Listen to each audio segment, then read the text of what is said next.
પ્રસંગ છે બાપાનો. તમારી ને મારી, આપણી બધાની માનસિક સ્થિતિ બદલાઈ જાય. સ્વામી સારંગપુરમાં હતા. નારાયણ મુનિ સ્વામી ને જ્ઞાનેશ્વર સ્વામી જોડે કંઈક વાતચીત કરવા આવ્યા અને હું પણ ભેગો બેઠો હતો. અને વાતચીતની અંદર એવી વાત નીકળી, આ એકદમ તાજો પ્રસંગ છે બાપાનો. એવી વાત નીકળી કે બાપા કે બસ હવે તમે સારંગપુર છો તો બધાની ઈચ્છા છે કે સ્વામી તમે સારંગપુર જ રહો, વિચરણ ન કરો, એ મૂળ ભાવના હતી. અને બાપા એકદમ હસવા લાગ્યા. સ્વામી કે કેમ? એ કે બાપા જો આપને પણ પ્રિય સ્થાન, સંતો અહીંયા બધા આવી શકે, મોકળું મળી શકો, ફરી શકો શાંતિથી, અને જેને કામ હોય એ બધા આવી જાય છે, કોઈને પ્રશ્ન નથી. હવે ધીરે રહીને છે ને મારી એક ભૂલ થઈ. મેં સ્વામીને એમ કીધું, મેં કહ્યું બાપા જ્યાં આપ બેસો ને એ આપણો દરબાર. અને મેં દ્રષ્ટાંત એક આપ્યું કે બાપા હું તમને ખાસ વાત કરું કે તમે જો સારંગપુર હોય તે આપણું કેન્દ્ર. અત્યારે ભલે અમદાવાદ હેડ ઓફિસ કહેવાય, પણ તમે જ્યાં હોય કેન્દ્ર. મેં કહ્યું એક બહુ જૂની પુસ્તક વાંચી હતી, ફ્રીડમ એટ મિડનાઇટ. પુસ્તક લખી છે ડોમિનિક લાપિયર, ફ્રેન્ચ માણસે. જ્યારે ભારતને આઝાદી મળતી હતી, આજે 15મી ઓગસ્ટ છે એટલે આ પ્રસંગ યાદ કરીએ છીએ, કે આઝાદી મળતી હતી એના ઘડીઓ ગણાતી હતી. એનું આખું વર્ણન આને બહુ અદ્ભુત રીતે નોંધ્યું છે આ ડોમિનિક લાપિયરે ફ્રીડમ એટ મિડનાઇટ પુસ્તકની અંદર. એ પુસ્તક બાપા કેવી રીતના શરૂ થાય છે આ બધું હું સ્વામીને સમજાવતો હતો.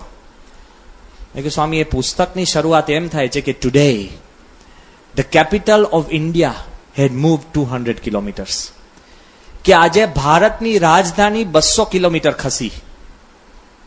શક્ય બને? રાજધાની ખસે? મોબાઈલ રાજધાની હોય? હે ફરતા જાય ને કે ક્યાં ખસે? રાજધાની તો એક જગ્યાએ હોવી જોઈએ, સ્થિર હોવી જોઈએ. તેવું લખ્યું કે આજે ભારતની રાજધાની 200 કિલોમીટર ખસી. કેમ? કે ગાંધી દિલ્હીથી 200 કિલોમીટર દૂર એક ગામડામાં ગયા. જ્યાં ગાંધી હતા તે ભારતની રાજધાની. સમજી ગયા? એટલું બધું ગાંધીજીનું આકર્ષણ હતું ને કેન્દ્ર બિંદુ હતા. આ દ્રષ્ટાંત ટાંકીને મેં બાપાને એવું કીધું કે બાપા જ્યાં આપ ફરો અને બિરાજો એ આપણી સંસ્થાની રાજધાની. હવે હું જે બોલ્યો ને એ મારી ભૂલ. બાપા એકદમ છે ને આમ એકદમ આમ એક્સાઇટ થઈ ગયા, ગુસ્સે ગરમ ના થયા, પણ એકી શ્વાસે બોલવા લાગે. સ્વામી કે તું રાજધાની વાત કરે છે. સ્વામી કે સમજી રાખજો કે છેલ્લા શ્વાસ સુધી આપણે વિચરણ ચાલુ રાખવું છે. શાસ્ત્રીજી મહારાજે જો સ્વામી શું બોલે કે શાસ્ત્રી મહારાજને મેં જોયા છે છેલ્લા શ્વાસ સુધી શાસ્ત્રી મહારાજ વિચરણ કરતા. પગે વાહ, દુખે, કેડ રહી ગઈ હોય, શરીરમાં તાવ, 3 જણ ઉચકે તો પણ શરીરમાં રાડ નીકળે એટલું દુઃખ. એવા દુઃખમાં પણ મેં શાસ્ત્રી મહારાજને ગાડા ઉપર બેસતા જોયા છે અને હરિભક્તોના ઘરે ઘરે પધરામણી કરતા સ્વામી કે મેં જોયા છે. સ્વામી કે યોગીજી મહારાજ બીમારીનો ઢગલો, યોગી મહારાજને લોહી ટપકે, હરસ, દુઃખ, બીમારી, તોય યોગીજી મહારાજ 3 દાદરા ચડતા, હરિભક્તને સુખ થાય ત્યાં જતા. સ્વામી કે મેં જોયા છે. સ્વામી કે તું રાજધાની વાત કરે છે? મેં તો સાંભળતા હતા. બાપા કે આપણી રાજધાની ક્યાં? એક હરિભક્તનું ઘર એ આપણી રાજધાની. Look at the perspective. નાના હરિભક્ત ગામડા, ઘરે ઘરે કે સ્વામી એ આપણી રાજધાની. કે સંત તો ફિરતા પીલા ભલા. સ્વામી કે દરેક સંત વિચરણ કરે, બધાની ઘરે જાય, મળે, હરિભક્તોને રે, એને પૂછે. સ્વામી કે હરિભક્ત આપણને 1-2 વાક્ય કહી જાય તો સ્વામી કે આપણને દુઃખ શાનું? ઘરબાર છોડીને નીકળ્યા છે, બધું મૂકી દીધું તો દુઃખ શાનું? સ્વામી કે હરિભક્ત આપણા માવતર છે. કેટલું બધું સ્વામી બોલવા લાગે એકી શ્વાસે. ખાલી સ્વામીને આપણે એટલું જ કીધું કે બાપા એક ઘરે તમે સ્થિર થાઓ. સ્વામી કે આ લાખો ઘર અમારા છે, એ આપણી રાજધાની. જો સત્પુરુષ છે એ અખંડ ફરે છે, એના મનની અંદર એક દ્રઢતા છે કે એમના મનમાં મમત્વ છે કે આ સંસ્થા, આ હરિભક્તો, આ ઘર આપણા છે. એ પાયા ઉપર, આધ્યાત્મિકતા ઉપર આપણી સંસ્થા એ સ્થપાયેલી છે. જો તમને અસ્મિતા થાય ને તો 90 વર્ષે ને 100 વર્ષે પણ તમને એમ થાય કે હું સંસ્થા માટે કંઈક કરી છૂટું. આજ્ઞાની રાહ જોવાની હોય. કોઈએ ફોન કરવાનો હોય કે આજે ઉત્સવ છે, સભા છે, મનની અંદર તાલાવેલી થાય, બીકોઝ ધ સંસ્થા ઇઝ આવર્સ, એવી દ્રઢતા હોવી જોઈએ. જ્યારે દિલ્હી અક્ષરધામ થયું ત્યારે ડોક્ટર કલામે, જ્યારે અમે સંતો આખો અક્ષરધામનો પ્લાન લઈને બધા ગયા અને 2-3 વાર મળવાનું થયું, ને જ્યારે રાષ્ટ્રપતિ ભવનની અંદર ઈશ્વર સ્વામી, વિવેક સાગર સ્વામી, સદગુરુ સંતોને બધા ભેગા થઈને બધા મળતા હતા, અને તે વખતે જ્યારે આ બધું ચાલતું હતું, અને તે વખતે કલામ સાહેબે એક પ્રશ્ન પૂછ્યો, બહુ ઇન્ટરેસ્ટિંગ, એ કે કોઈક વ્યક્તિ અક્ષરધામમાં આવે અને બહાર નીકળે તો એક એવી વસ્તુ કઈ લઈને જશે દિલ્હી અક્ષરધામમાંથી? એટલે અમે બધા રચના કરનારા જ ત્યાં હતા, બધા મૂંઝાયા. હવે એમાં તો એવું તો કહી શકાય એમ નથી કે યોગી બાપાનો સંકલ્પ, અને આપણે જે બોલીએ એ તો શીખેલું બોલીએ, જીવમાં હોવું જોઈએ ને. બાપા બોલે એ જીવનું બોલે, અને આપણે ઠાકોરજીને થાળ ધરાયો, કેમ? ભૂખ આપણને લાગી હોય. સ્વામીને એમ હોય કે ઠાકોરજી ભૂખ્યા છે, અને આપણે શું કે ઠાકોરજીને થાળ ધરાયો, બધા લાગે ભક્તિ બહુ છે, સારો લાવો તો ધરાઈ દીધો તો લાવી દો. કારણ કે આપણે નેક્સ્ટ પ્રશ્ન છે ને, ભૂખ આપણને લાગી છે એટલે ઠાકોરજી નિમિત્ત બને છે. સમજી ગયા ને? સ્વામીને પોતાને કોઈ દિવસ નહીં ઠાકોરજીને થાળ ધરાવે, લેસ માત્ર. જોજો પૂજાનો જે થાળ પ્રમુખ સ્વામી ધરાવે, એમાંથી એક આઈટમ અત્યાર સુધી કોઈ દિવસ સ્વામીએ પૂજાના થાળમાંથી મોઢે મૂકતા જોયું? અને આપણે બધા જ પમ પમ ચાવતા જોઈએ. બરાબર બાપા, સ્વામી ખાતા જઈને ધૂન બોલતા જોઈએ. સ્વામી અત્યાર સુધીના ઇતિહાસમાં અને પૂજાના થાળમાં તો સારામાં સારી વાનગી હોય. હજુ સુધી કોઈ સેવકને નથી કીધું કે આ અહીંયા મોકલજો આપણા થાળમાં. આપણે તો જે થાળમાં આવ્યો હોય ને, પછી શોધીએ કે આવ્યું નહીં, ક્યાં ગયું પેલું.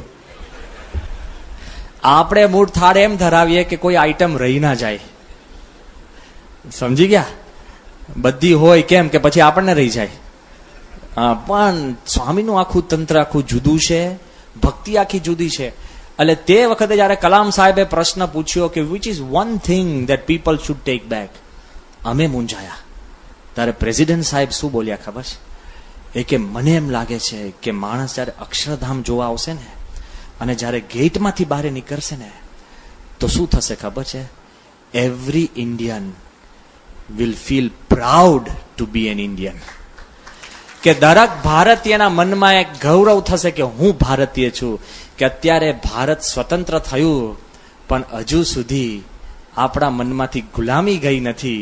ગુલામીમાંથી સ્વતંત્રતા ક્યારે આવશે? કે આજે દરેક ઇન્ડિયનને એમ થશે કે હું ગર્વ સે બોલો મેં ભારતીય હું. કોઈ એવું નથી. આટલી બધી આપણી એન્ટરટેનમેન્ટ ઇન્ડસ્ટ્રી જુઓ, બધું જ જુઓ, મોટી મોટી ઇન્ડસ્ટ્રીઝ થાય, આ છે તે છે, તોય લોકો પરદેશ કેમ જતા રહે છે? કેમ કોઈના મનમાં એમ નથી થતું કે હું ભારતીય છું ને મને એનો ગર્વ છે, ગૌરવ છે? એ નથી થતું. અને અત્યારે જ્યારે અક્ષરધામનું ઉદ્ઘાટન હતું, અને ઉદ્ઘાટન પછી જ્યારે કલામ સાહેબ બાપાનો હાથ પકડી નીકળતા હતા ને, ત્યારે એને બાપાના હાથ પકડીને શું કીધું ખબર છે? કે I feel proud to be an Indian. કે મને આજે ગૌરવ થાય છે કે હું ભારતીય છું. કેમ કે અક્ષરધામ મેં જોયું. યાદ રાખજો, તમને એમ ગૌરવ થવો જોઈએ કે હું BAPS નો અનુયાયી છું. બી પ્રાઉડ. જો તમને એવો ગૌરવ થશે ને, કોઈ દિવસ વાંધો નહીં. જો સંસ્થાનો ઇતિહાસ આપણે શાંતિથી સમજશું તો કોઈ દિવસ આપણા મનની અંદર પ્રશ્ન નહીં થાય.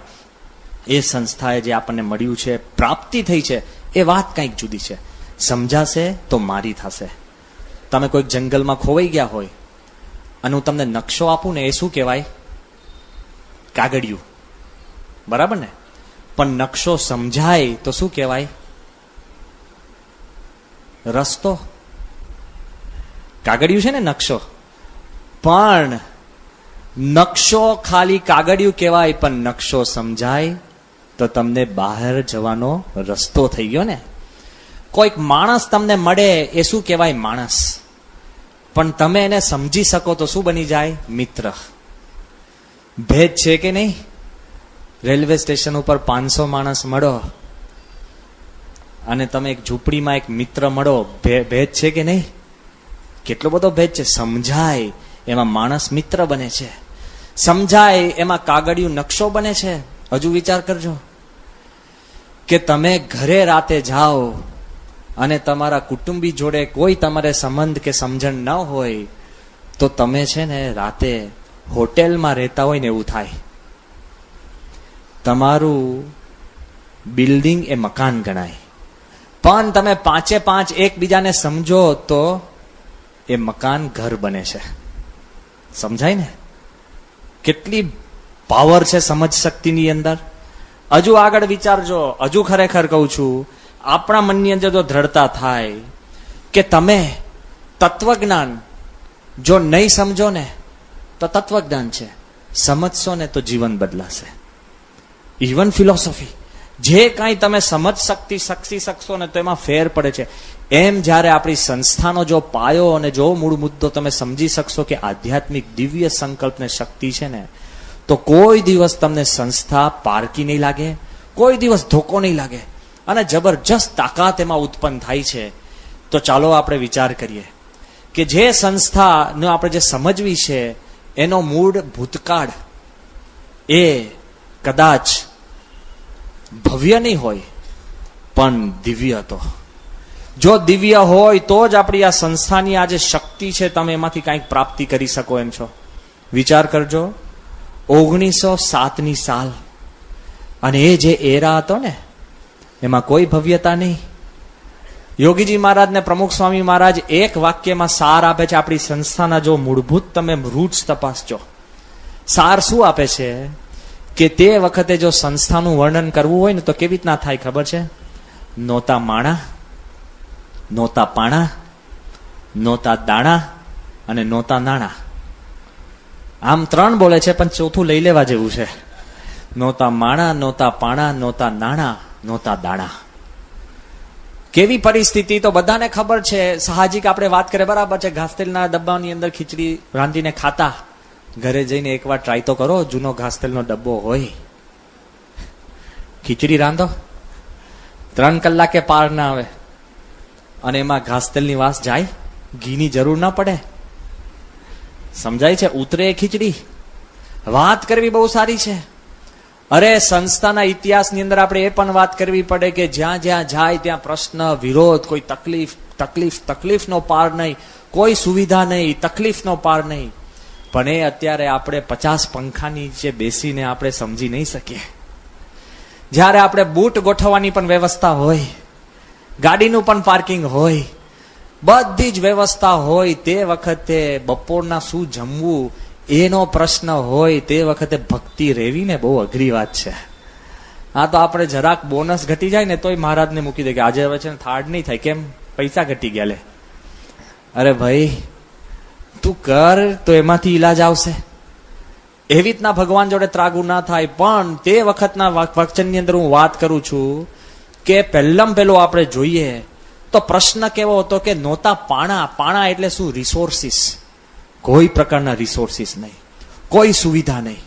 તકલીફ કેવી? એટલે કે એકવાર નિર્ગુણ સ્વામી, જે શાસ્ત્રી મહારાજના જમણા હાથ કહેવાય, બરાબર ને, સદગુરુ સંત, આપણે અત્યારે કોઈ મહંત સ્વામી કે ડોક્ટર સ્વામી આપણે કહીએ, એકવાર નિર્ગુણ સ્વામી કઈ સાલમાં પત્ર લખે છે તો 9/9/1946ની સાલ નિર્ગુણ સ્વામી એક પત્ર કોને લખે છે? હર્ષદભાઈ દવેને, મુંબઈ. પત્ર કેવો લખે છે સમજો. જે નિર્ગુણ સ્વામીએ હજારો પત્રો લખ્યા છે, જેના પત્ર ને કલમ ઉપર આફ્રિકા સુધી સત્સંગ પહોંચ્યો છે. જે નિર્ગુણ સ્વામીના અમુક પત્રો કઈ સાઈઝના ખબર છે? 70 પાનાના, 100 પાનાના, નોવેલ જેટલા. આપણે લાગે એટલો પત્ર? આખું વચનામૃત લખે, જ્ઞાન લખે, અને પત્ર ક્રમશઃ સત્સંગ સભાઓમાં વંચાય એવા નિર્ગુણ સ્વામી. એ નિર્ગુણ સ્વામી 1946 એટલે સંસ્થા સ્થપાયા પછી 40 વર્ષ પછી, હું કઉ છું લગભગ 40 વર્ષ, ઓકે, ત્યારે તો આપણું કંઈક ઠીકઠાક થયું હોય ને, ત્યારે નિર્ગુણ સ્વામી શું પત્ર લખે છે હર્ષદભાઈ દવેને કે મને ઘણો સંકોચ થાય છે તમને પત્ર લખતા. હવે જે નિર્ગુણ સ્વામીને હજારો પત્ર લખતા સંકોચ ના થયો હોય, એને હર્ષદભાઈ દવેને પત્ર લખતા સંકોચ થાય? શું લખે છે કે અત્યાર સુધી મેં મારી માટે કોઈ દી કાંઈ માંગ્યું નથી, એટલે મારી માટે માંગવાની વાત આવે છે એટલે મને સંકોચ થાય છે. આપણે તો પોતાનું ના હોય તો પત્ર લખીએ. આપણી ભલામણ ચિઠ્ઠીઓ કોની હોય? પોતાની જ હોય ને. બીજાની ચિઠ્ઠીઓ લઈને ફરીએ, બીજાને કે હું પોસ્ટમેન છું. બીજાની ના લઈએ, પોતાની બધી લઈને ફરીએ, પોતા સિવાય વાત નહીં. ને નિર્ગુણ સ્વામી કહે છે કે મને એક પત્ર લખતા સંકોચ થાય છે કે મારા માટે.